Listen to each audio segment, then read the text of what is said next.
People say I ain't no good, and I'm crazy as a loon. Cause I shave my head in the morning, pick guitar in the afternoon. Just like old Chief and Charlie, I like to lay around in the shade. Well, I ain't got no money, but you better believe I got it made. Cause I ain't asking nobody for nothing if I can't get it on my own.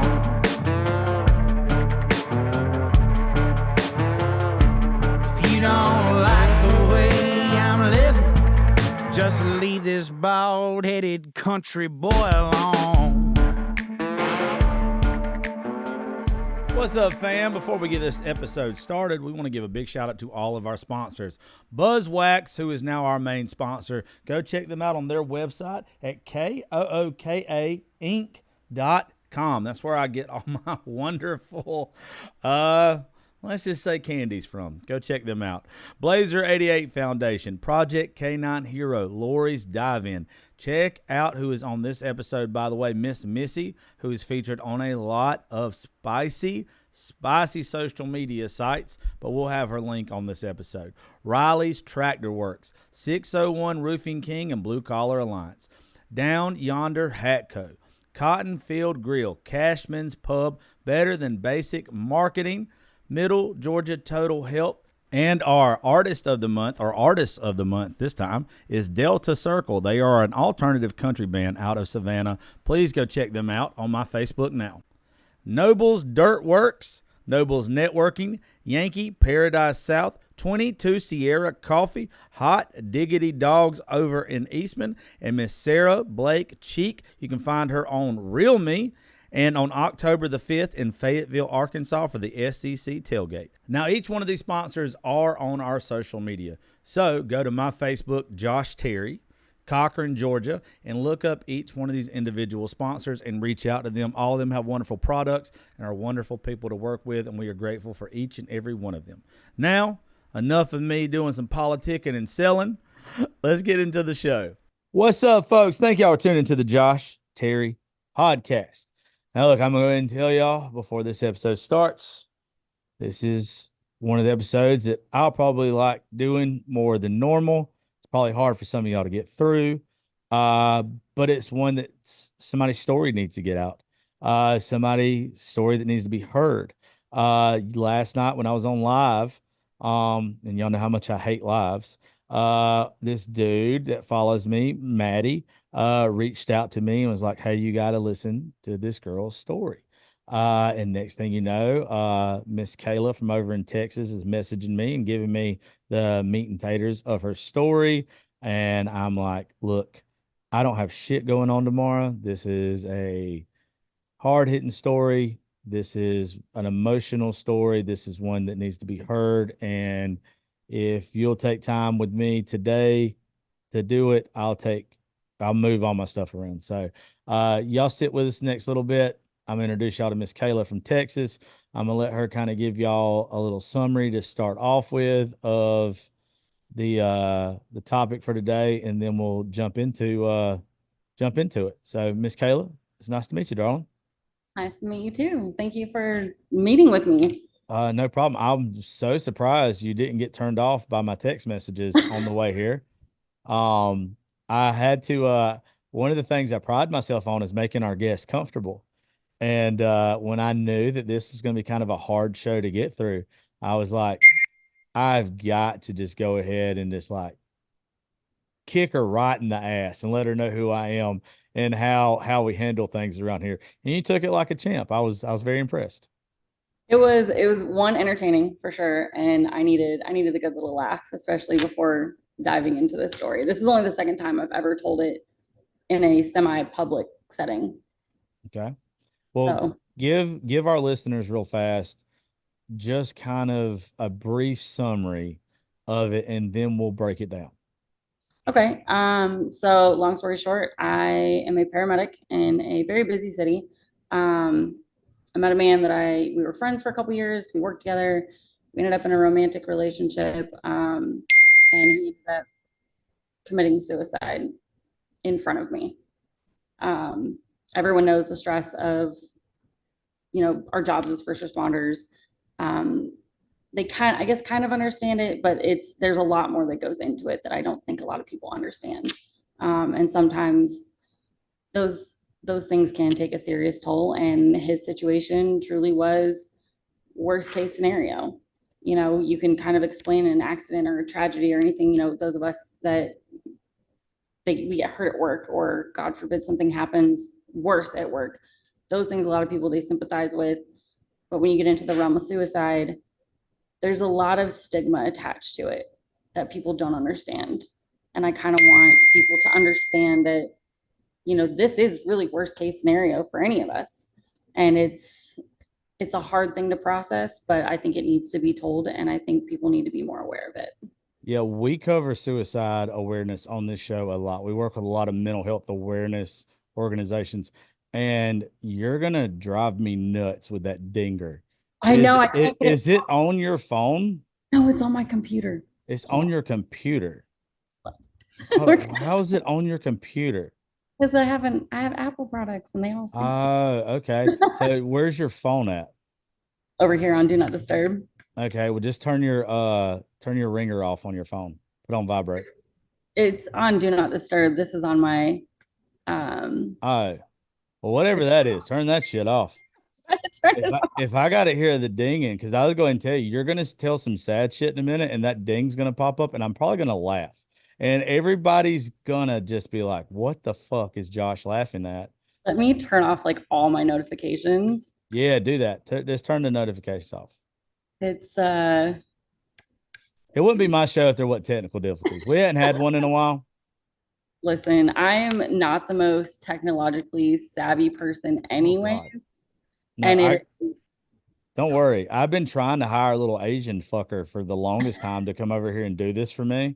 And like, we'll get some people to come in here and help for a little while, and then they hate me. And then they're like, we're not doing this. Like, we don't want to intern for you. Like, you're the worst. No, that you can't be the worst. I'm probably the worst. Like, I'm a really good person. But at the same time, I'm difficult to work with. I don't take pride in a lot, but I take pride in my show and what I do. And if you're not doing it right, I just don't want you around. That's fair.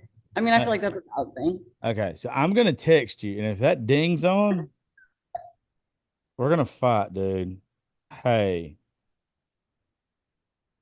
let's see. 1, 2, 3. There we go. Okay, now we're good. Okay. Now I turned everything off, so nothing should pop up now. Yet. Okay. It's at least it's not something like inappropriate. I mean, it could be some crazy text tone that comes through. Yeah, if you still had ringtones, we probably would stop the show now. Listen, little rectangle jingles, I'm throwing it. Like, I don't want to hear it. Why it was even on my computer, I couldn't tell you. What little rectangle? This one. Oh, okay. Oh, you're talking about that guy. Oh, you're talking about your phone. All right, cool. All right. So let's start off by this. Start off by let's wherever the issue started. Let's just start with that. If you had to write a book and tell this story, what would be the first page? Okay, so I have actually written this story out. The biggest thing, like I said, I've been in a busy system for the last 2 years as a paramedic. It has been a roller coaster. We have days where it's, you see the most beautiful side of life, babies being born, like happy ending type stuff. Then we have days where the chaos will push us to our absolute breaking point at every hour.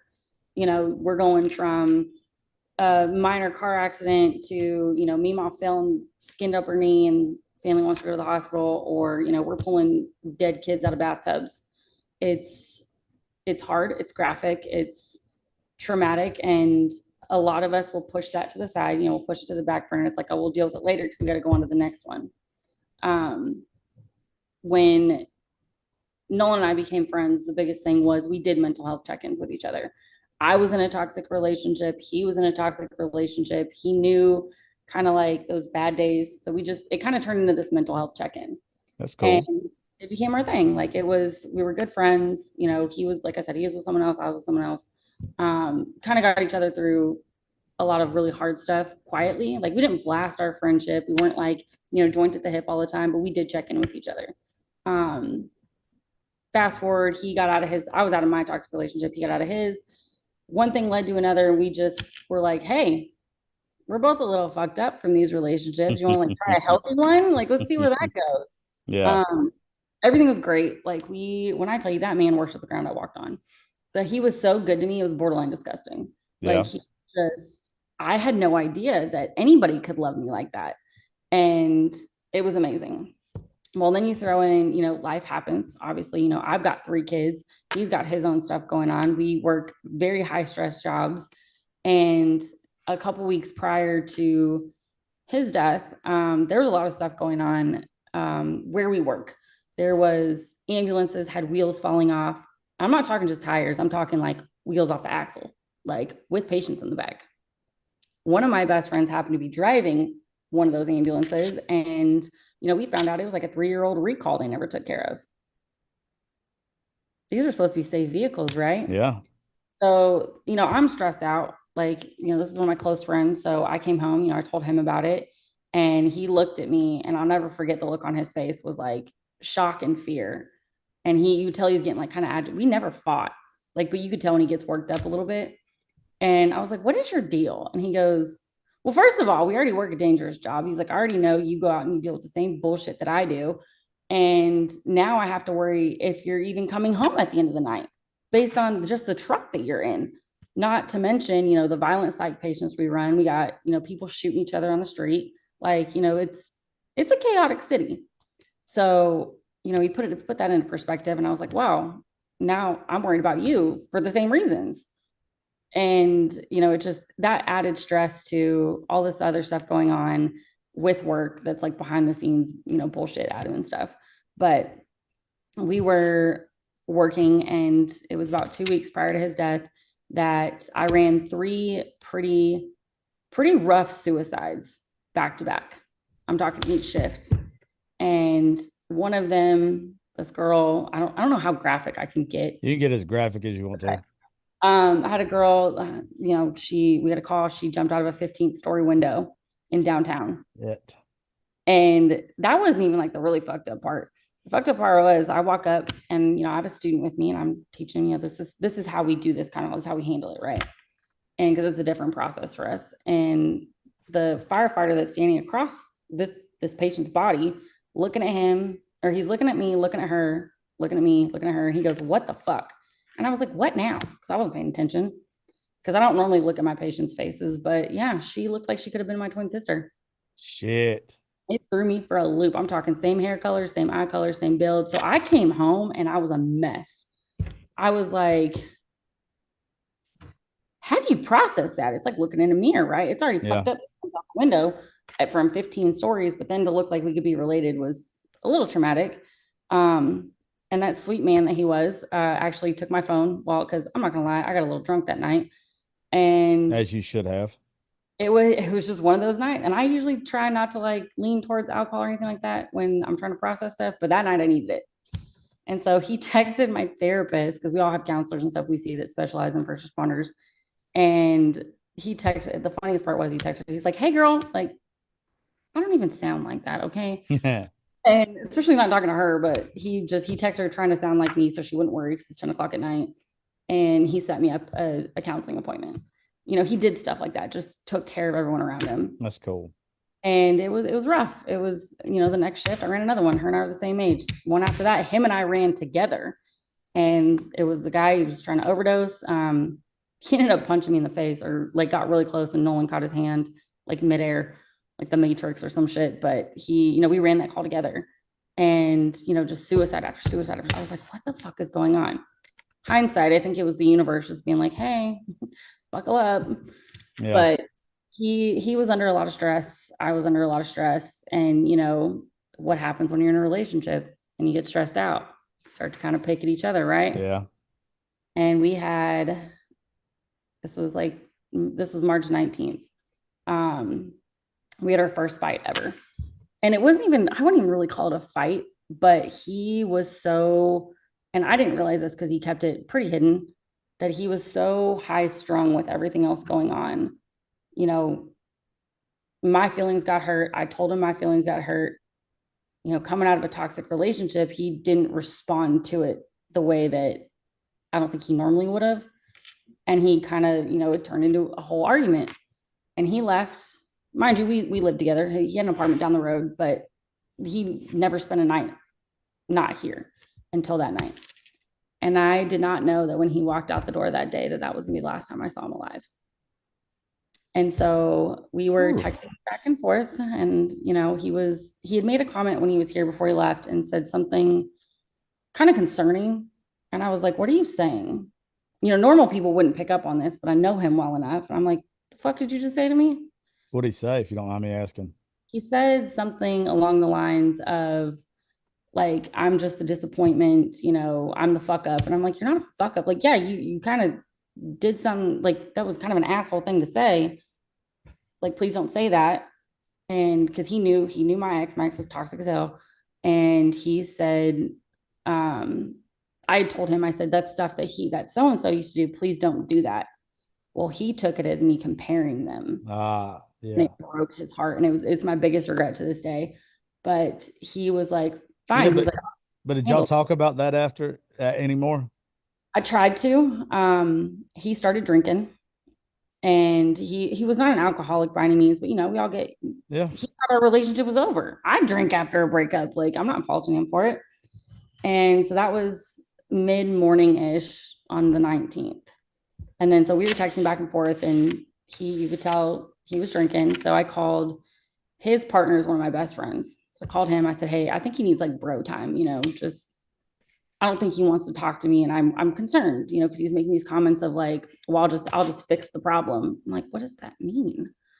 And so it was little comments like that multiple times that I was like, are you making threats to me right now? And he said, even if I was, you have nothing to prove it. So in our system, you can show something like that to the police and they can actually force them to go get evaluated. Yeah. And so I was like, this is how the queen of receipts conversation comes in. And he goes, well, you're the queen of receipts and you don't have shit to show him. He goes, and if you call, he said, I'm going to tell him that you're just a pissed off girlfriend that's trying to have me committed. I was like, I love you, but like, that's some slick shit. You slick motherfucker. Are you kidding me right now? Yeah. And maybe he just doesn't want to deal with me. Fine. I'm angry and upset. He's angry and upset. Let's just cool off, right? So he left. And when I called his partner, I said, hey, I think he needs just like guy time. Can you go check on him? And he did. Well, Nolan was a little drunk, and not that I blame him. If I had to be at work like 5 hours later, I probably would have been too. So fast forward to the next day, and we're still talking back and forth. And I'm one of those people that I'm very abrasive. Like, my friends know they get the tough love from me. And there was some conversation. I was never like, hey, go off yourself. But I was like, please tell me if you're going to do something. Like, I'm concerned and I'm terrified right now. And he was so incognito with some of his text messages, but I knew something was wrong. Yeah. And I was like, what the fuck are you thinking? Like, there's some text messages in there that I know came across really harsh, but that's just, he knew how I was. Like, he knew that was me being concerned. I was like, please tell me, like, what the fuck are you doing? And it progressively got worse that day. And he finally hit me with a text message that was like an actual threat. And I immediately got on the phone to one of my managers. And I was like, I tried to call, he didn't answer. And I said, hey, I need the biggest favor. And I sent him a text message. I wouldn't be doing my job if I didn't ask what the text said. My text from what did he say that was the actual threat? He said that it was, I said, are you making threats like you're going to commit suicide, or like, are you making suicidal threats? And he said, no, it's not a threat. It's an itinerary. Oh, shit. And I was like, oh, fuck. And yeah. I did ask him, because I have dealt with toxic men, and not that he was by any means. I asked him, I said, is this your way of trying to manipulate me, or are you being serious? And I think he said, I can't remember exactly how he responded to that, because I was in like panic mode. I still have all the text messages, but I sent a text to my manager and I said, I need the biggest favor I'm ever going to ask you for. And he said, I'm in a drug count, so they have to go count our narcotics. I'm like, okay, makes sense. I said, it's for one of our own. And I never got anything back. And that was at like around like 1:15 time wise. And, I didn't get anything back. And so I called his partner again. I said, hey, this is what he said. Can you get up there? Mind you, this man was like 30 minutes away. I think he made that drive in like 20. And so I'm still texting with Nolan. I'm like, please reconsider this. Like, I know we were arguing kind of deal. Just please don't do this. And I told him, I said, I'll get off work. I'll take you to the hospital. Like, we'll get through this together. Like, it's me and you, we're a team, right? So his partner gets there and he'd been there for a minute and I hadn't really heard back from Nolan too much. And the next thing I know, Aaron is his partner, who's one of my really good friends. And he's texted me and he said, PD's here. I said, the fuck do you mean PD's there? And he said, Nolan's in his apartment barricaded with firearms. And I just, like, you would have thought somebody knocked the wind out of me. And I was like, hold the fuck on, timeout. What? And it was, some of it's still kind of a blur as far as like exact conversations in some of these just from the trauma. But I called a supervisor and I had told him, I said, hey, I'm the one Nolan's been reaching out to all day. No one knew we were in a relationship. I said, I'm the one he's been reaching out to. I said, please send me up there. I said, I can get him to go. Like, I can handle this. Like, this is kind of between me and him without giving them details. And he said, and I shit you not, this is how he said it. He said, well, I can put you out of service and you could try to call him. And I was like, fuck it. Start. Let's do that. Yeah. So I had to call him multiple times and it felt like years before I got him on the phone. Okay. So quick question. Cause like, just we'll pause and we'll keep moving forward. Right. So when you say out of service, what did they do? Like they took you off of like your job just so you could call? Why wouldn't they send you? Like, why would, if they knew that you were you're the only person he was in contact with, why wouldn't they send you? Is that like against regulations? Is that against anything? Like, why wouldn't they? Were you short staffed? Like, I'm playing devil's advocate here. I'm trying to figure out why they wouldn't. So I never got a clear answer on that.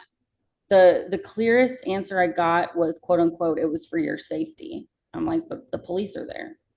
Who the fuck else is going to keep me safe? Hello, they already had another unit there. Yeah, so can I do devil's advocate though? Okay, like this is where like you have to do this in my job. I would have liked to see you go. Okay, because I think it could have helped. I also can see where a suicide can turn into a murder suicide real quick, and it could have saved your life by not going. Oh, 100%. I even admitted that at one point. Yeah. I told him, I get that thought process. I think at one point, I was talking to my partner because they'll put us out of service. It's basically so our unit isn't available to get another call dropped on us. Okay. So they gave me time to talk to him. Like, I can give credit where credit's due. And it was, the whole thing was chaotic. It was a fucking mess. They had another ambulance there already. And so I was like, and so the way that we do it when we run calls like that, we do what's called staging.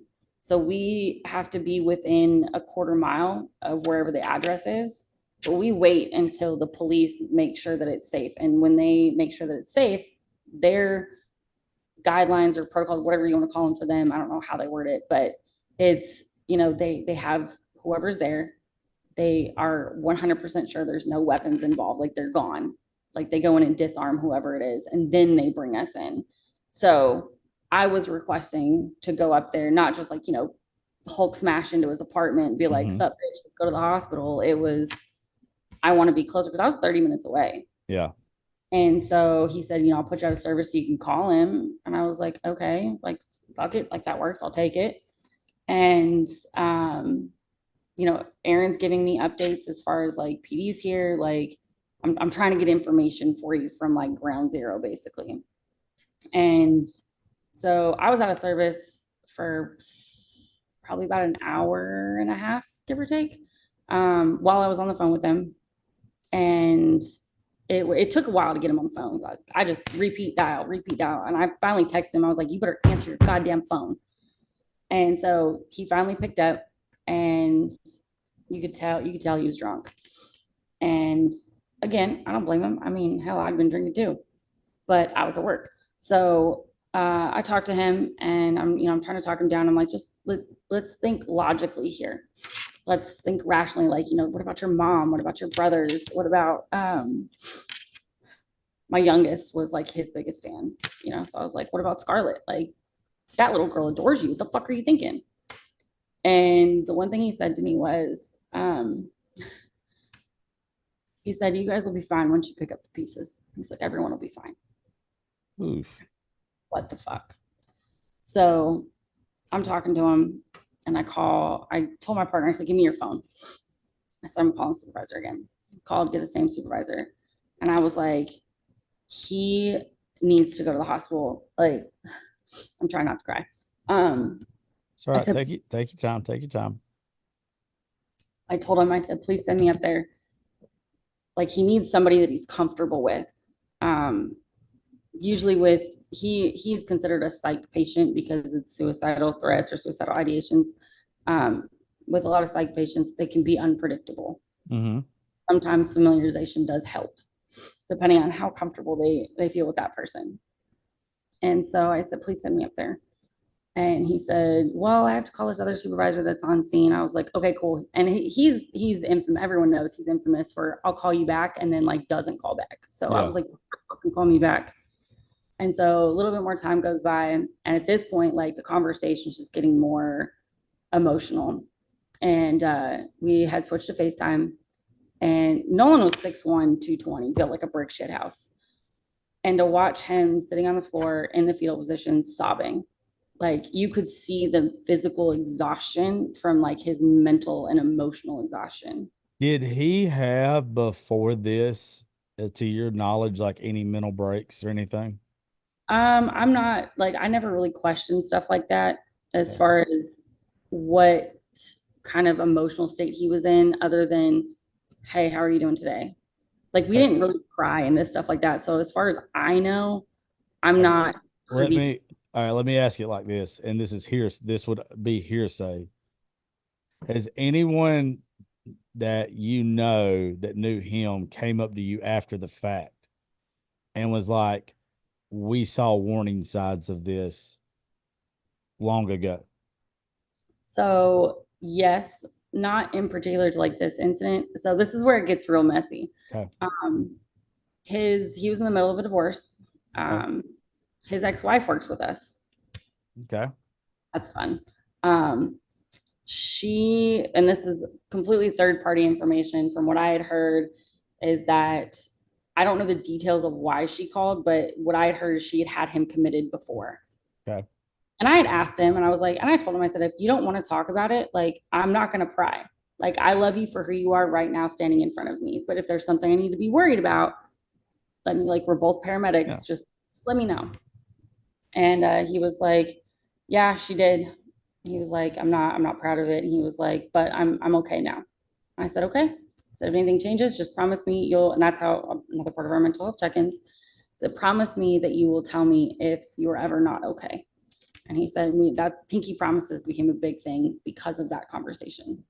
And this is well before this happened. Well, I'd like to say this because, like, one thing I want to do throughout this episode is I told you before we started, like, we work with a lot of mental health organizations. So, like, we do a lot of these episodes, probably not this deep, but we do a lot of like going back and forth on mental health episodes. I want everybody to understand this. The reason why I asked that question was nobody's ever going to tell you they're not okay.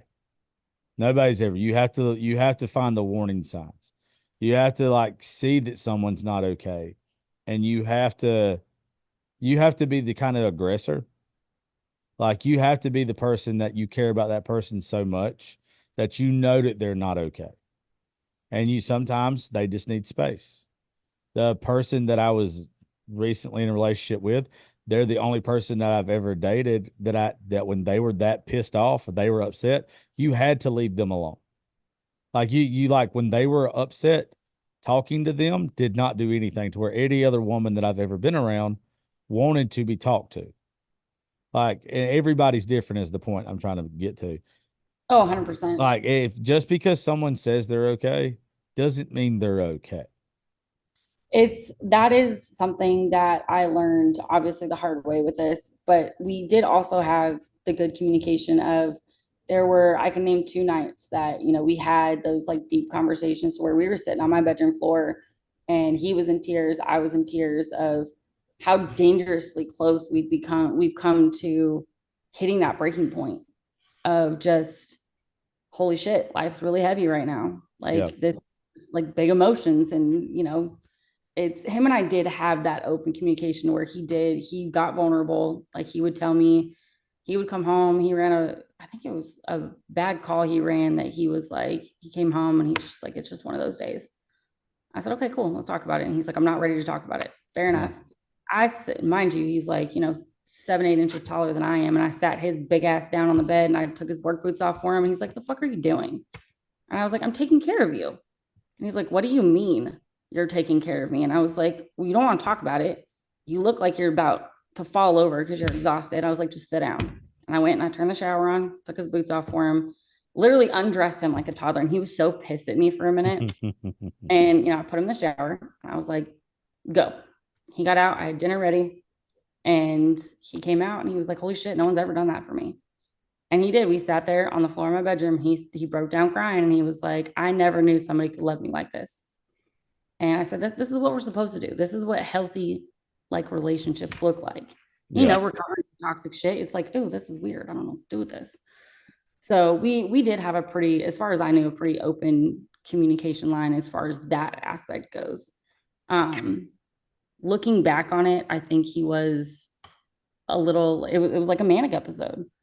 Like he was so on cloud nine, happy. We never fought. Like we were taking the kids to go do stuff. We had an all around good time. So there wasn't any major warning signs that I saw. Yeah. And when he wasn't with me, he was with one of my best friends. They were partners and we worked 50, 60, 70 hours a week. And even Aaron said he was like, I didn't see this coming. Yeah. There's, especially with men, and I'm guilty of this because I'm a manic. I tried to commit suicide back in 2010. So that's one reason why we focus on this so much. I don't take medication or anything like that. Like I had to learn my triggers. I had to learn what works for me, what doesn't. Um, and that doesn't work for everybody. Like I refuse to be on medication. And there's times that I feel like I need to be on it now, but I've gone so long without it that I won't do it. But I still I had a bad break over the summer. I went through a bad breakup and I had like a very bad spell. But it was better than what it would have been 14 years ago. Is the best way not to put it. Then it was still bad, but it wasn't suicide bad. Um, but I say that because manics, when you see somebody and you think that they're manic, you think they're bipolar and they're having a great day. Like they're happy as fuck. Mm-hmm. You have to know that the next day or the second their mood changes, as high as their high is, their low is going to be equally as bad. It's like a Like, sling. yeah, and like I said, the only reason I say that is because I want people to identify with that with the people they care about. It's like if you know that person is way too happy, like if you're just riding in the truck and listening to music and it's just a regular day and nothing special's happening, and that person looks like they're fucking going to Disney World, like and they're that excited and they're that happy, they're not supposed to be that happy. They're on a high, an endorphin kick. And the thing is when that fucking kick is over, they're going to be drained and they're going to be miserable and they're going to be in the pits of hell in their mind. Yeah, I've seen patients, I've run patients similar to that. He never had like the Disney World kind of thing that Yeah. you were talking about. I mean, he did kind of like he was a big kid, so he Well, was men hide it. That's what I kind of forgot to say that. Men hide it so well. Like I let my shit shine through. Like I wish more men did because it's way more easy to see. A man will feel it coming on and they'll suppress it. And then that suppressing it is in the sad way is what kills them. Like them not coming to terms with it and dealing with it in a healthy way, it becomes a fucking pimple, and that pimple is eventually going to pop. Well, and I see a lot of people too. Like obviously after he died, I started diving into a lot of research as far as like men's mental health goes. Um, a lot, I mean, society in general has almost programmed men that like, oh, you're not supposed to talk about your feelings. I'm like, I wish people would take that stigma off for the simple fact that if that was the case, a lot of this could be prevented because even on like the data that they show, it's men that have the highest suicide rates Well, and men that have the highest rates of depression. mm, Women are just more vocal about it. We always gotta have something to bitch about, I guess. yeah, But we're taught at an early age everything wrong. I still keep calling it the sins of our fathers and our grandfathers. They were taught to rub dirt on it. They were taught that boys don't cry. They were taught that you hide your emotion. You were taught all of this stuff, and it was normalized. And it's just now getting to where it's not normalized anymore. That's one reason why I like if I focus anything in the world on this show, I try to focus on mental health. But and it's just because nobody, and it doesn't matter if there's a million people focusing on it, that's still not enough people focusing on it. It's we're having to break the cycles of our grandparents who didn't know no better, our fathers and mothers who didn't know no better. Like we're having to teach our kids, you know what, little Jimmy, little Johnny, it's okay to be upset. It's okay to let that shit out. When you're a grown ass man and you have done nothing but suppress emotion, nothing, I'm 37 years old. If I would have suppressed emotion my entire life, I'm gonna have a fucking heart attack. How often do you hear about women having heart attacks compared to men? And to me, it is way more because that man has suppressed his feelings and everything else his entire fucking life and just kept it all harbored in. And it also is not only their health that way, but mental health. well, even like with the heart related thing, just like when Nolan died, they so all through paramedic school, not all through it, but there's a portion of paramedic school they teach you about. It's called broken heart syndrome, and basically, it's like your body's so emotionally stressed out that it's taking a physical toll to where you will have muscles in your heart that are like starting to, I believe, fully rip like apart, and your heart doesn't repair itself the way like other muscles do, and I tell you what, all through medical school, I was like, broken heart syndrome bullshit. That's just something somebody made up because I very much had the parents of suck it up, like just Yeah. keep going with it, right? And so obviously when Nolan died, like I had actual physical chest pain that was so bad. Yeah. Like I truly thought that I was going to I thought I was having a heart attack. Like Yeah. it was that painful. And they say, women have a different pain tolerance than men because like, childbirth were built for it. And I was like, there ain't no fucking way that like I have pain this bad for my emotions.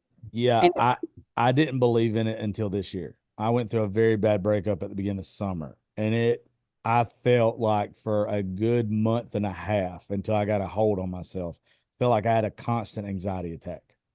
it's just Like like right it's here. yeah, it literally feels like a constant pressure right there, but it's anxiety. It is literally just fucking pounds and pounds and pounds and pounds of anxiety and broken heart. It's honestly, and it's a feeling that's like no matter what you do, it doesn't go away. No, absolutely not. Like you heard anything else on your body, and it's like, oh, if I just shift this way or sit different, like or stand different, okay, cool, pain goes away. This was just a constant, like would wake me up out of my sleep type of pain. And I Yeah, was like, what the fuck is I'm 35. I'm like, there ain't no way I'm going out like this. yeah, Absolutely. But it yeah. just, people don't realize that when you have that, and then, with men, when they're sitting there, it's just a Lego stack of Oh, absolutely. like, what do you, at some point, it's going to fall. That leaning tower of fuckery that you've been bottling up is going to collapse at some point. And Absolutely. whether mental break or, God forbid, like Nolan's situation, there's going to be a tipping point. Absolutely. So you were on the phone with him FaceTime and kind of go from there. So we had switched to FaceTime. And I could just see him breaking into a million pieces. And at this point, like I'm just devastated because, this man I was building a whole life with, and it's just you want to fix it for him. And you can't. And especially, I'm on the phone, I'm 30 minutes away. Hey, can we pause for 2 seconds? I have to answer this phone call. This is my insurance company. Hold on a second. And I just cussed him the fuck out. Love it. Hello. So hold on. Before, can you hear me? All right. So let me tell all the listeners what just happened real fast because this is such a sad episode anyway. Like, this will be good for like everybody to have a little bit of uplift. So we got hit by a tornado, right? I mean, a hurricane. You're the only person that's going to know this. Can you hear me? So the hurricane's a wet tornado. Yeah, whatever it is. That's how I like my. Never mind. Um, Jesus Christ, I should not have made that joke on this episode. But anyway, need to be a little comic relief, I guess. But so Nolan has here's a sense of humor, so it fits perfect. there you go. So here's the deal. I had an argument today with the insurance company. Severe argument to where I don't ever act like a prick to people just doing their job. Because that's not what you do. People are just doing their job, right? So we had the hurricane hit.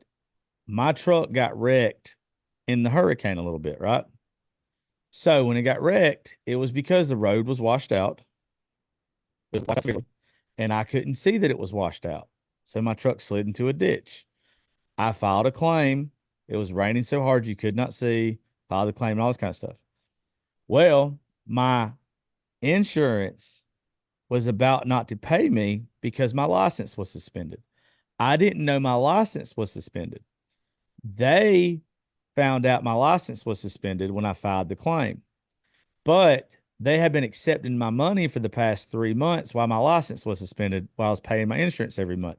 While I renewed my policy, they didn't run my license the way they were supposed to, right?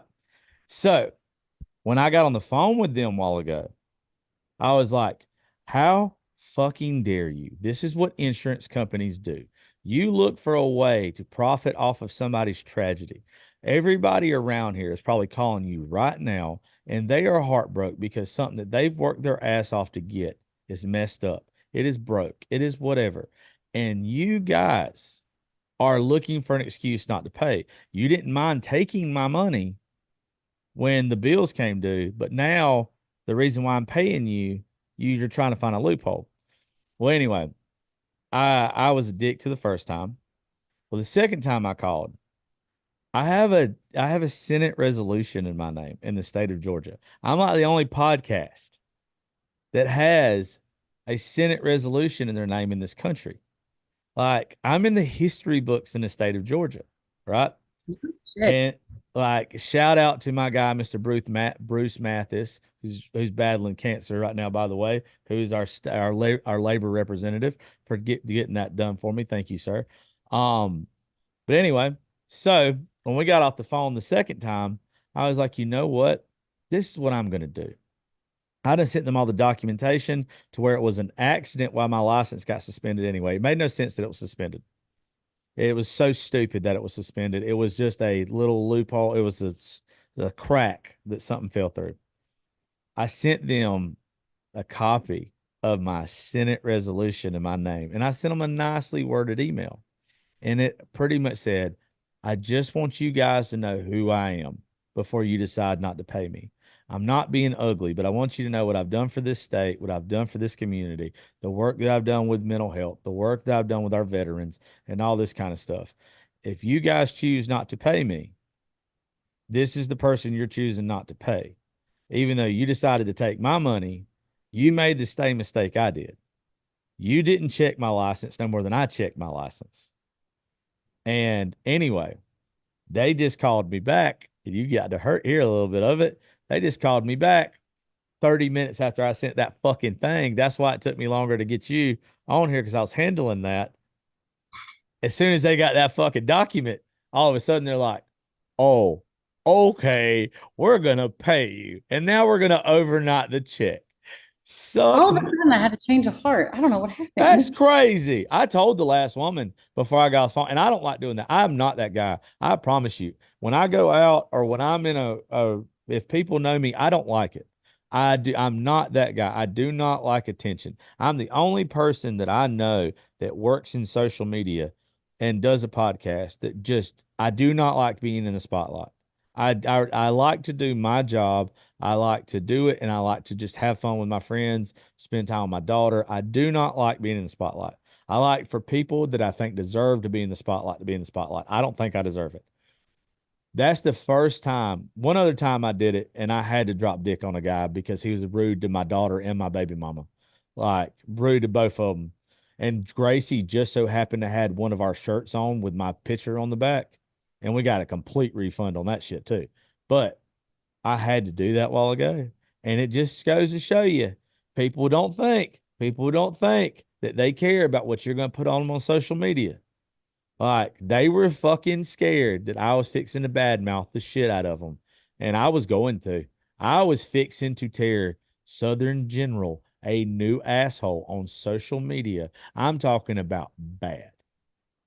I mean, you guys are already dealing with enough chaos and destruction and tragedy over there that why add to it? Like, it's your Well, job to pay out on shit. Just do it. my thing is like I used to be a real bad liar.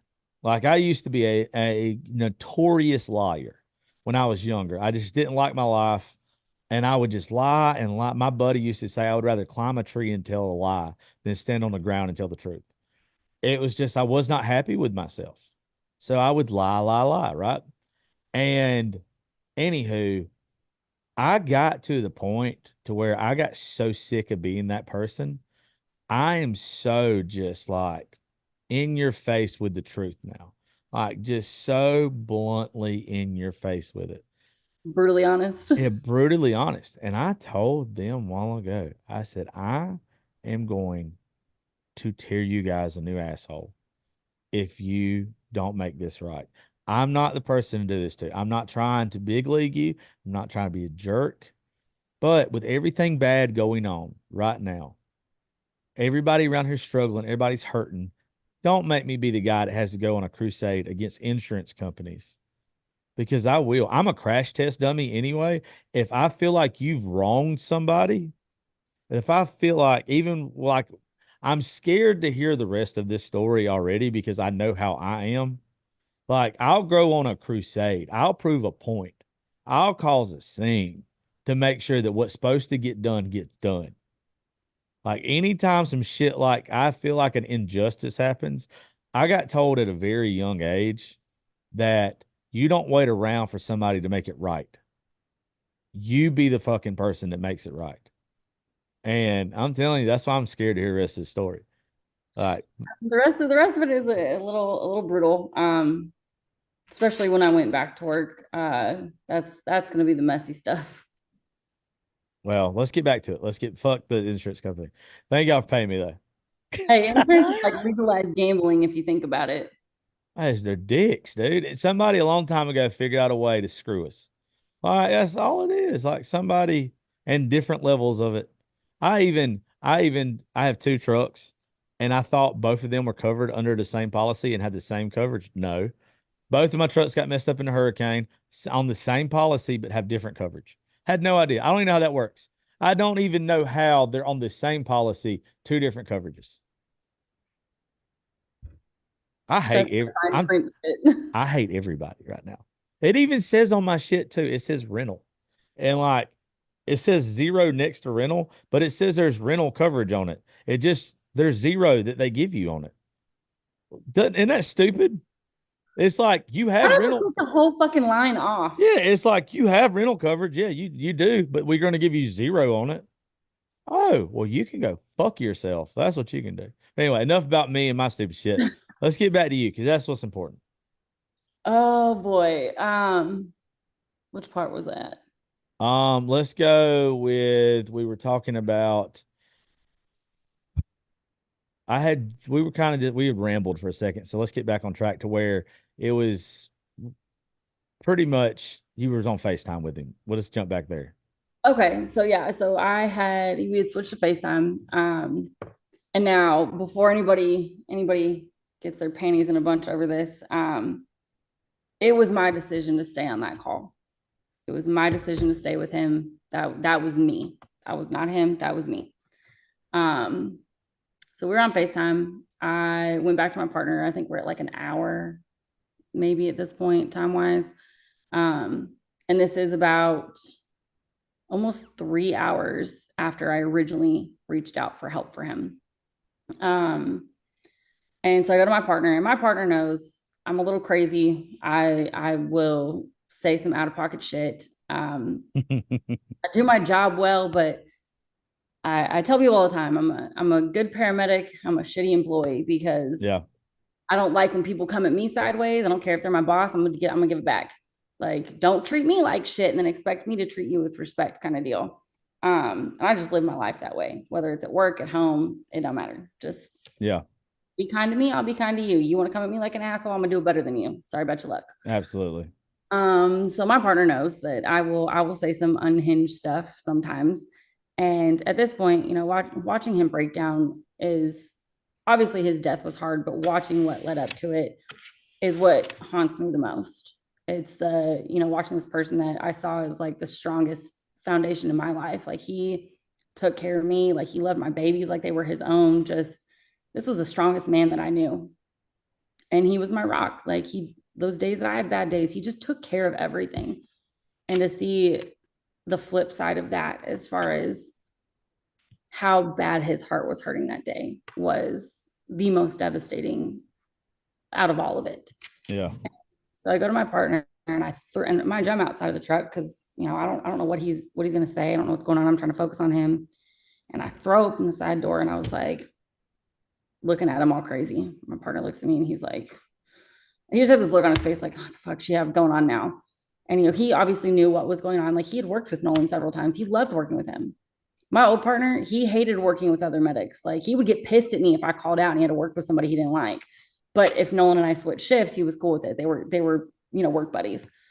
So he looks at me, and I was like, give me your phone one more time. And he's like, okay. So he hands me his phone. And I said, I'm making one more phone call. And he's just kind of looking at me, and I said, depending on how this plays out is going to determine my next move. And I can't remember how I said it, but I basically told him, I said, you can either get the fuck out of that driver's seat or we're still in an ambulance together. And because like, we can't, technically it's like job abandonment for us, which we can have actual legal repercussions if we do something like that without permission.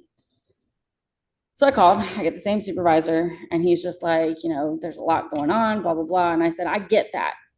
I said, but this is personal, not just for me. Like, you hear the first responders, like, we're all family, this, that, and the other. Like, this is personal for all of us, not just me.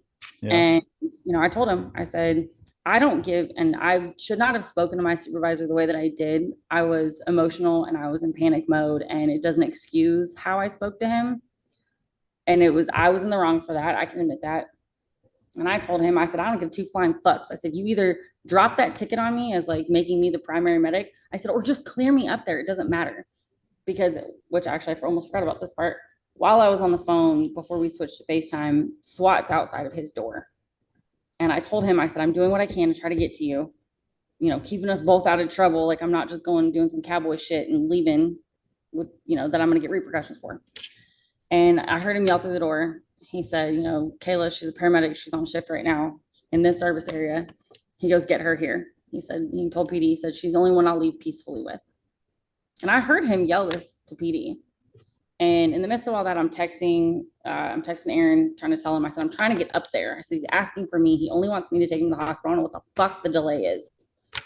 And again, PD's there. They're going to bring him to me. It's not like I'm going, Kool-Aid man into his apartment. So Aaron's like, I've been trying to tell them that for the last 30 minutes that, he'll listen to you. And like, you're the only one that he's comfortable enough with. And they wouldn't listen to Aaron. So I guess after he said that, it's the crisis intervention team that works for the police department. They handle like this and like hostage situation, shit like that. And so they, I guess, had to go convince my supervisor. Now this is third party information, so I don't know exactly what was relayed because I wasn't there. I was on the phone with him.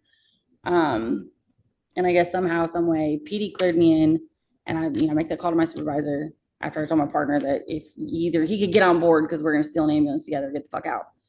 And he was like, all right, where are we going? And I'm on the phone with my supervisor, and I said, put me on that ticket. Make me the primary. I don't give two fucks. Let me take him to the hospital. I'm the one he's asking for. It's not like he's asking for $1 million. He's not asking for the blood of your firstborn child. He's asking for his girlfriend to take him to the hospital, who is a credentialed provider in this city. Just let me take him. I run calls like this all the fucking time. Like, this isn't new. It's just more personal. So as I'm like telling him this and I'm yelling, and I'm at this point, I'm starting to get worked up in tears. I see it on, we have little phones in our trucks. I see it drop, and I see it's all his call notes. And when I tell you, I jumped in that ambulance so fast, and we were booking it. And, we're still on FaceTime. And at this point, Nolan's laying on the ground. He's got his phone like propped up. And we're bobbing and weaving through traffic. I'm talking breaking, we're allowed to do this running license irons, but like breaking every traffic law you can think of. And I said, look, I said, I'm on my way. I said, you can hear the sirens. I said, I'm coming. I said, give me about 20 minutes. I'll be there. And he like kind of picked his head up a little bit. He's laying on his side and like rolled to his stomach. And he said, baby girl, you're not going to make it in time. I said, what does that mean? What do you mean I'm not going to make it in time? And my abrasive ass, I'm like, the fuck are you saying? And he, I'm showing him, I said, look, the lights are going. You can hear the sirens. Like, I'm on my way to you. And now I don't know if he didn't believe me because of how long it took. I mean, this is like 3 hours later from the time this started of me trying to get up there. And he said, baby girl, you're not going to make it in time. Damn. And I see him roll over. He's laying on his stomach. And he said, my soul is tied to yours, and I'll find you in the next life. He said, I'm sorry I failed you. And I see him turn his head, and I didn't realize out of the corner of the camera, his AR-15 was sitting right there. Ooh, shit. And I watched him pull that trigger. Mm. And I did tell him, I said, I won't leave you. When I realized how bad it was getting, I told him, I said, I'm not going to leave you. I said, no matter what, it's me and you. It's me and you against the world, just like it has been. And I did. And I don't know how many people know what happens when someone dies that way. When your brain stem starts shutting down like that, your body starts doing like crazy shit, right? And one of the biggest things is, I call them snoring respirations. You just sound like you're snoring. I heard the shot fired, and I was like, it was like everything slowed down like a movie, just slow motion everything. And I'm like, there ain't no fucking way. There ain't no fucking way. And then I heard the snoring. And I counted snoring respirations. There were 7 of them. And the last one, Nolan used to do this thing that we used to call it his huffing and puffing, because he would go, okay, and then go along with whatever, stupid idea I had. And last breath he took sounded just like that. And I snapped back to reality. It was like whiplash, and everything sped up to normal. And I didn't realize I was holding my breath at the time. And as he took that last breath, I took my first, and God knows how long I was holding it for. And I let out this like blood curdling scream. Like, it was almost like an out of body experience. Like, I remember hearing myself scream, and I remember being like, just what the fuck just happened? And I registered that, he shot himself. And I was trying to, mind you, my partner's driving. I'm talking, he's bobbing and weaving like Mario Andretti in and out of traffic, because it's like 4:30. Actually, it was 4:44 in the afternoon that he pulled that trigger. And I'm trying to like climb out of the seat. I obviously had nowhere to go. I'm like kicking the dashboard and screaming, like begging him to wake up. And I spent the 20-minute drive like that, screaming at the top of my lungs. I got a text from a friend of mine that the guy on CIT knew her, and I guess they had been chatting. And he said, who is this woman? And like, what the fuck? Because on paper, he's still married to homegirl. Their divorce was like 30 days away from being finalized. And she said, no, that's his girlfriend. Like, he'll listen to her. And so she's telling me this after the fact, but she's texting me, and I guess she gave CIT my number. They were trying, because I immediately texted Aaron. I said, Nolan shot himself. And I refused to get off FaceTime. And so Aaron's relaying this. And so they start blowing up my phone. I'm like, fuck you. I'm not answering. I don't give 2 shits about you right now. Like, I'm not leaving him. So we get there, and we pull into his apartment complex, and we were met by the supervisor that had been there. he drove us around to where the incident command is, basically how they direct, like, all these teams that are showing up, like SWAT, CIT, everybody that's involved. That's where the boss man is, basically. And my door is being opened by a couple police officers, and I'm shaking at this point. Just, I didn't know what to do. I was like a deer in the headlights. How the fuck do you wrap your head around that? And he goes, can you confirm? I said, he is deceased. Like, I watched the shot be fired. I watched him take his last breath. And I said, he's gone. And I'm talking a kung fu death grip on my cell phone. And he's like, are you still on FaceTime with him? And I said, and he starts to take it out of my hand, and he's like prying my fingers off of it, basically. And I just remember telling him, please don't hang up. I promise I'm going to leave him. Please don't hang up that phone. And he didn't. They were using my phone basically to watch. They were going to go bust down the door. He said, we need to use your phone. I said, okay. And I just begged him, don't hang up. Took my phone. And by this time, it's like 45 minutes later, I think SWAT busted the door down. And you have TAC medics that, they're paramedics. They work for the police department. I found out that TAC med worked him.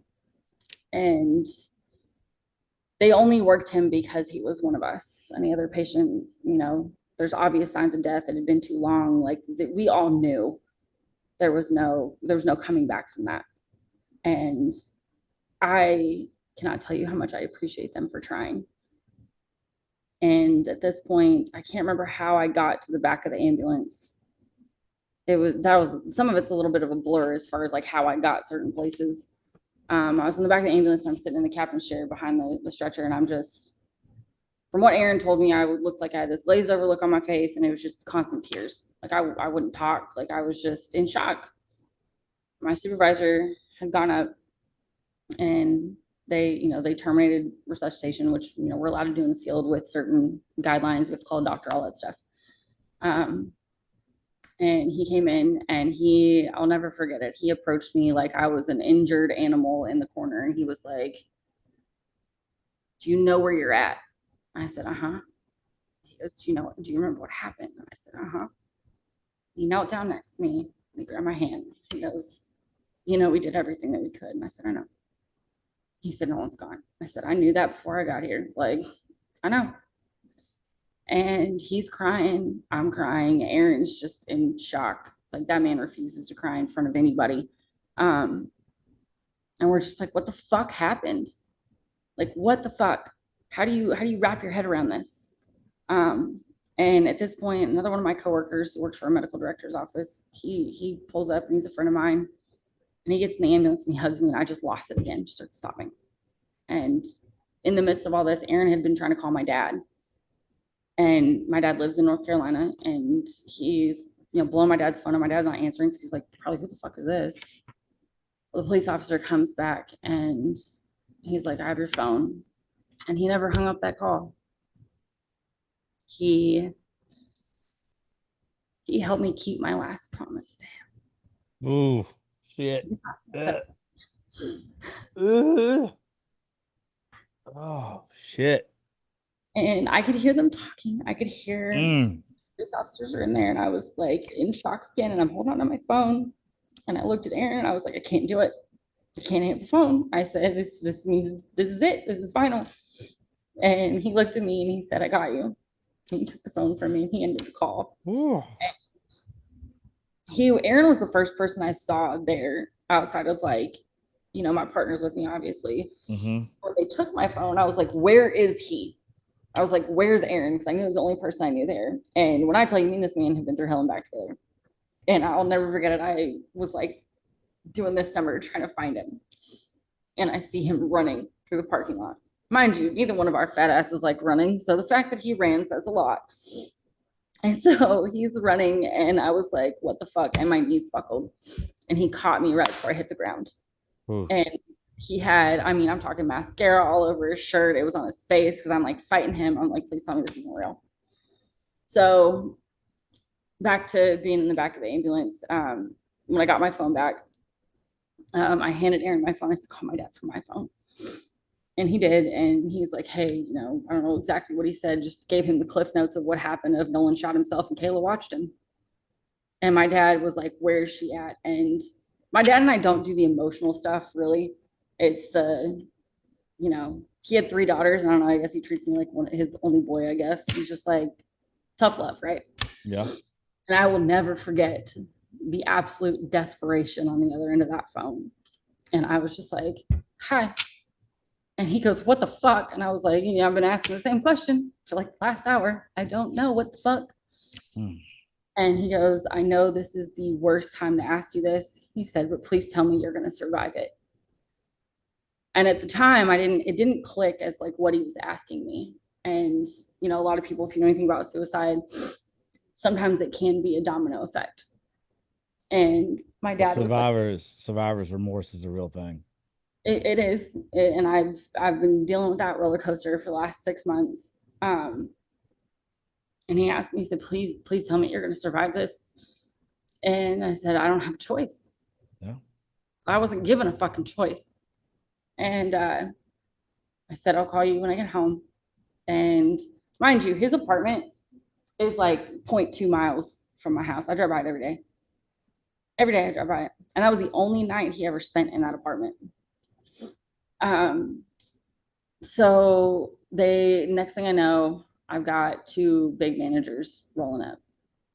And I'm just like a deer in the headlights. Just, what the fuck just happened? You know, like how we had one argument, everything was perfect, to 18 hours roughly. He was gone. Yeah.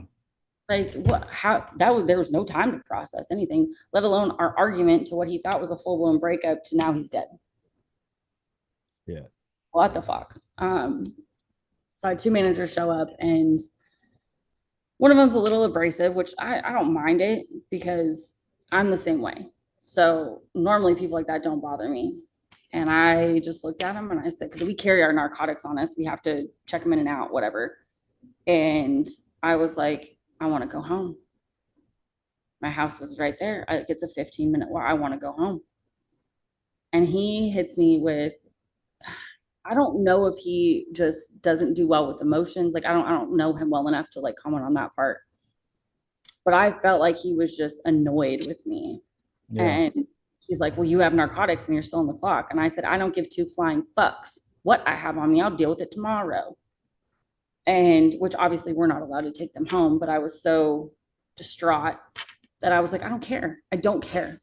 Like, I just watched my other half blow his fucking brains out, and like in 4K. Do you think I give 2 shits about narcotics that are in my pocket? No, I don't. Yeah. Now, should I have talked to my upper management that way? No, that's on me. But I was a mess. And I feel like it should be understandable, but whatever. And he was like, it's grief. I mean, I mean, you can't sit here. You can't sit here and say, you can't sit here and say that should you have talked to them differently, because in any moment like that in your life or their life or whoever's life, does not fucking matter. There are certain times that it's okay that if you don't control your emotions, it's very rare that you have that. And that's a moment to where if you're having an out of body experience and you're not able to control your emotions, I think 99.99999% of the world is going to be the same as you. Yeah, you can't control yourself in that. You're a human. well, and I know, like me personally, I'm a fairly self-aware person. And I know, like, when I get upset or I get hurt or I get, you know, whatever those emotions that I'm not super comfortable feeling, and this is something I've gone over with my therapist, I am comfortable in showing anger. I feel like it makes me less vulnerable. So sometimes I will project stuff as being just downright angry. In this situation, I was pissed. I was fucking livid because I told him, I said, I've been asking for help for 3.5 fucking hours. All he wanted was his girlfriend to take him to the fucking hospital. Why wasn't that allowed? So obviously the safety reasons, which I do understand that part now. At the time, I was like, fuck every single one of you. I was pissed. Yeah. So I do agree with them on that. Like, just for your own safety, I can't, like, it's a hard decision probably to make, but it's probably the right one. In the beginning, yes, like when they were first figuring out what was going on, but they cleared me in anyways. Yeah. If my supervisor, here's the other fucked up part. If my supervisor hadn't been there, there's a very, very, very, very strong possibility that I would have been the one that had to work him and terminate him and pronounce his death. Yeah. That so either way, I got dropped as the primary medic. They sent the other unit away. Yeah. I was the only ambulance there. So it was one of those of like, I get it from the beginning, but when PD had it under control, PD was the one clearing me in, like, you know, because I deal with patients like this all the time. I can't even tell you how many times I've had patients punch me in the face, threaten to shoot me. I've had, you know, patients that, you know, they're psych patients. I don't ever hold it against them because it's sometimes they can't control it. Like, Yeah. I sympathize with them, even before Nolan. I sympathize with those patients. I never get really mad at them. You know, if they punch me in the face, I'm like, I hold their arm down and be like, listen, if we're gonna square up, at least give me a heads up first. Cause like I want to be prepared. Okay. That's all I ask. But it's, you know, I deal with this stuff all the time. And they were clearing me in a way that was no different to any other call that I was on. And again, from the beginning, I get that part because nobody knew what the fuck was going on. And it's personal. Emotions get involved, including for our upper management. I can sympathize with that. Now, at the time, I didn't. I was like, fuck everybody. But yeah, so he kind of met me with this like resistance, I guess. And I was like, I just want to go home. I just want to go home. Like, I don't want to be here anymore. I want to go home. And my house is right there. I'm not driving 30 minutes back to our station to go get my car to have to drive 30 minutes back by myself. Not that any of my friends would have let me drive by myself, Yeah. but you get what I'm saying. So we do after we're supposed to do what's called a critical incident stress debriefing after traumatic shit, right? We don't really do them like officially from what I've seen because I've been on some fucked up calls that I Yeah. probably could have had one of these debriefings, and I never got one. But this one, they're like, we're gonna go to the other station, the one that's closer, which isn't the one that I deploy out of. And they're like, we're gonna do the debriefing there. And I looked at him and I said, fuck your debriefing. I don't want that right now. I can't even process what the fuck just happened, let alone what kind of shit you're going to try to shove down my throat on how I deal with this. I can't even tell you like what time of day it is right now. I was so lost. And I knew my son was at home, my teenager. I said, I need to get home to my kid. Because I got to tell him the news. Like, you know, how do you explain this to a 14-year-old? Yeah. So my girlfriend that was on the phone with PD, she showed up and she was talking to one of the other managers. I said, I just want to go home. I want to go home. I want to shower. I want to like, I just need to get out of this uniform. Like, just get everything off of me. Right. And, the big manager's kind of giving me some pushback still. And he's like, let's go talk over here. And I'm like, let's fucking not. But I did anyways. And he's like, I can't remember what he said exactly. And he's like, well, I think something along the lines of you need to calm down. And I looked at him and I just walked off. And my buddy that showed up that works for our medical director's office, and I was like, get him away from me. Yeah. It's either that. And I told him flat out, I said, you either get him away from me or PD is going to have to step in because I'm at my breaking point. Like, I can't. Well, you don't tell a woman to calm down in the first place, but you damn sure probably don't do it in that situation. I was mind boggled. Like, Well, it's what? just, but also too, like, this is the shitty part about this, like devil's advocate. It's you don't know what to say. You don't know what to say to anybody at that time. And like calm down probably sounds like shit to you, but Mhm. maybe that was their way of saying, "Hey, let's catch your breath. Hey, let's relax.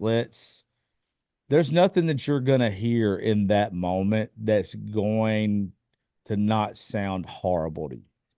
And I can say, even as somebody who has, if somebody came to me right now or tomorrow, whatever, and, you know, I'm on a call and this exact incident is happening to someone else, I wouldn't know what to say to somebody. But I'm sure as shit not going to be abrasive and be like, and I'm an abrasive ass person and be like, hey, you just need to calm down.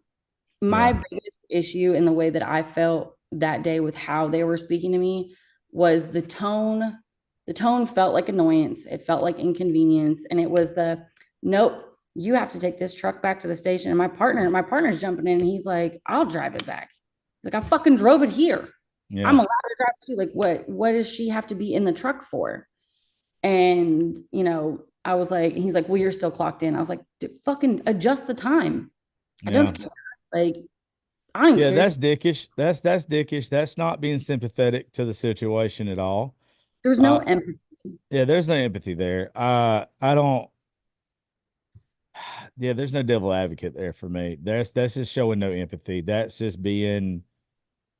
I don't know. That's just being a dick.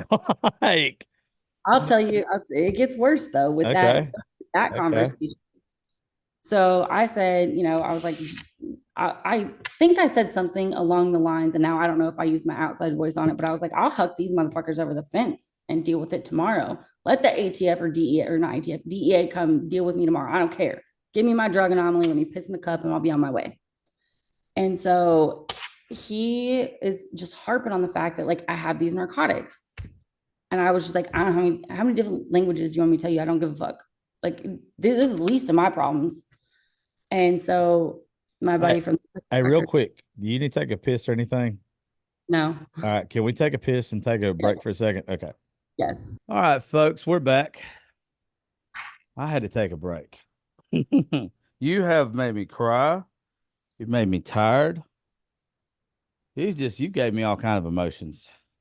I have that effect on most men in my life. Oh my God, shut up with that. Oh my goodness.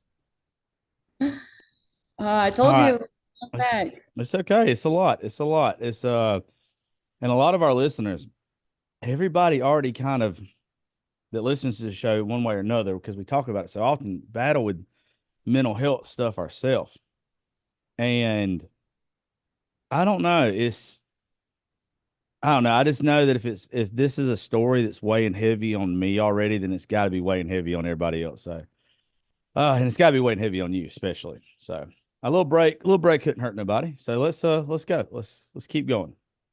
All right. So we left off with, I was trying to go home. I just wanted to go home. That's my safe zone. Just get me home. And I got pushed back, the whole time until my other coworker stepped out and he looked at that manager and he said, "You're a mobile safe. You can take her drug. She can sign her drugs over to you. Like, we go through a computer system." He's like, "She can sign her drugs over to you." He goes, "And you can clock her out. Why can't she go home?" I don't know exactly how he worded it in particular, but that was the gist of the conversation. Um, so I guess they worked it out. And, I had a group of police officers. There's probably like 10 of them in front of me. And at this point, I'm hitting like my breaking point. And I had no more tears left to cry. I was just kind of having a psychotic break, I guess, is the only way I know how to put it. But obviously, most first responders, we have really dark humor. Nolan had the darkest sense of humor. Like, that man shouldn't have been allowed to open his mouth some days because we never knew what was going to come out of it. And I remember sitting there, and the running joke we always had was that there's like 8 or 9 of us that are all paramedics. We all work together, we're all really close. That was like our extended family because we didn't have family in this area.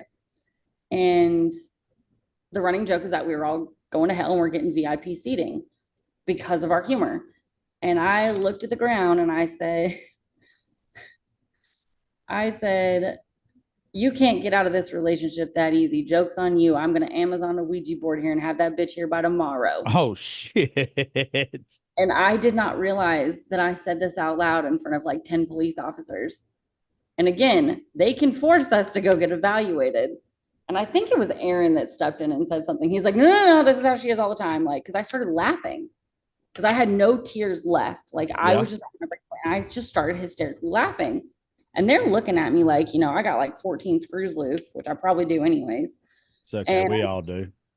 I mean, fuck it. Like, and that's one thing his mom has said to me. She said to me a couple days ago, she's like, "You just have this attitude of like, fuck it."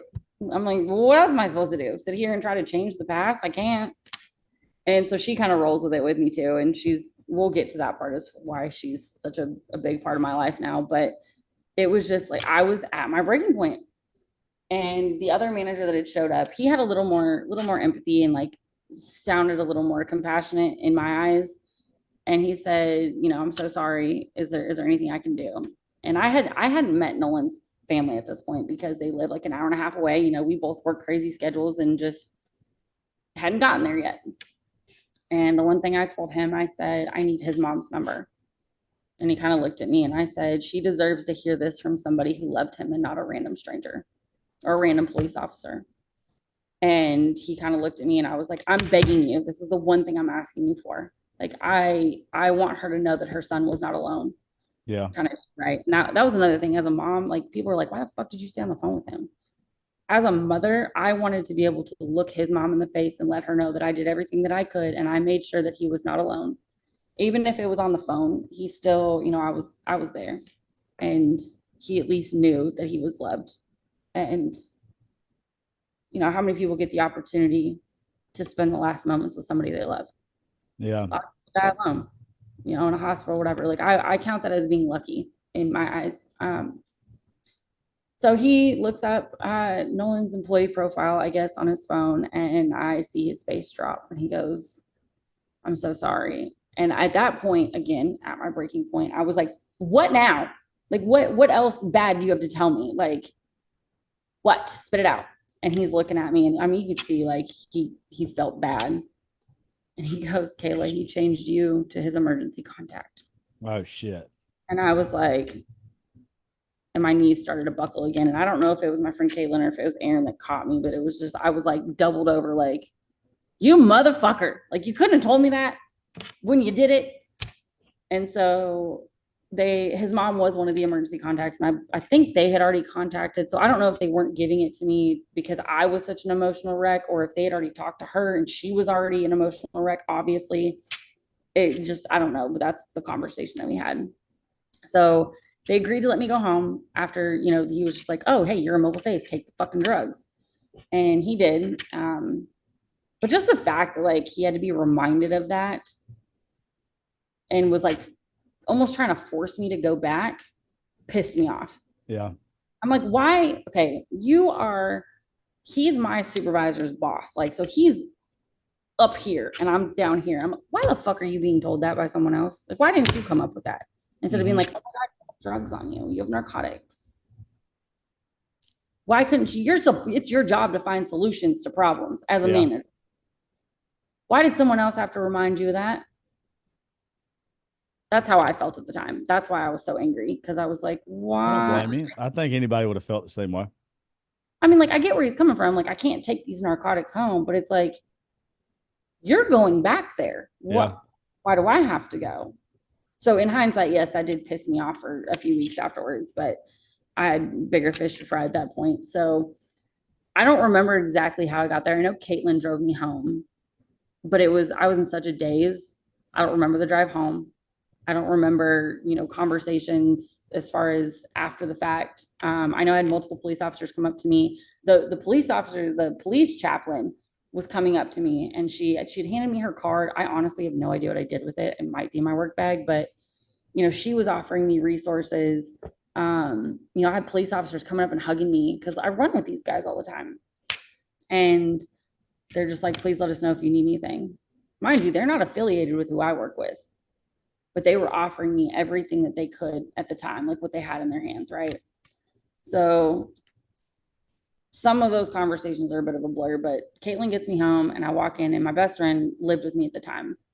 And I will never forget it that my friends showed up like they were storming the fucking castle. Like they were ready to take care of me.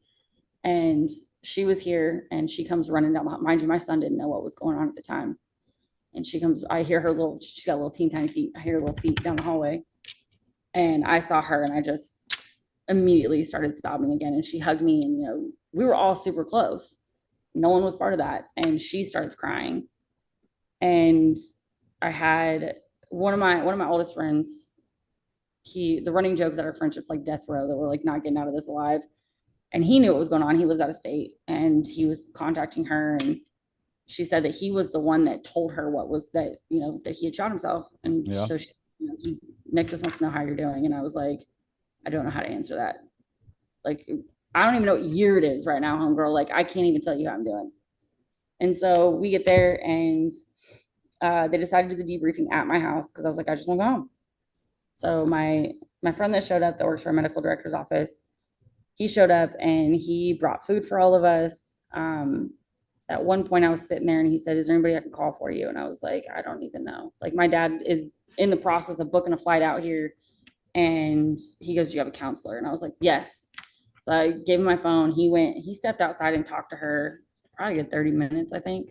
Mm-hmm. And the other big manager showed up and she's sitting there talking to us and she kind of scolded, not really scolded us, but kind of got onto us because we all started drinking. And I'm like, what the fuck else are we supposed to do? This is how we are together. Anyways, we have a few beers. Like this isn't just grief fueling this. This is like how we are when we get together. Yeah. So, we're talking and she's giving us some kind of corporate style answers, but I get it. I get where she was coming from in that aspect. And she goes, "Well, how do you feel that leadership takes care of y'all?" And we unleashed, I'm talking like months, weeks, years worth of pent up rage of how shitty we've been treated. And, like the wheels falling off of ambulances came up, how we're getting run into the ground left and right came up, how, we get treated like a number. We word vomited on her Yeah. for a solid 15 minutes. And then, she's like plastered to her chair, just like, holy shit, I didn't realize what I was opening up here. And we just vented. Like we were angry about Nolan. We were angry about, how we've been treated, all this stuff, that our mental health is fucked regardless because we don't even have time to breathe half the time. So the room got quiet and we're all just kind of sitting there just processing. And we're sitting right there at that table. And I'm just like, what the fuck? And I'll never forget it. Aaron's one of those people who's pretty cool, calm, and collected, right? And in the midst of this, like you could hear a pin drop, and this motherfucker drops a napalm. And he looked at her and he said, "How many more fucking paramedics have to die before y'all give a shit?" Oh, and we all fuck. just looked. And I was like, damn, you're not wrong though. Like, because it was, we were begging for help for him. We've been crying out for help with stuff like the wheels falling off. Just, I want to go to work and be safe. Right. So all of this stuff has taken a toll on all of us. And then Nolan was like the breaking point of, let me tell you about all the bullshit. And she just looked at us like a deer in the headlights. And I don't know if she didn't know how to answer. I honestly don't remember exactly how she answered because I started tuning everything out. I was just so done at this point.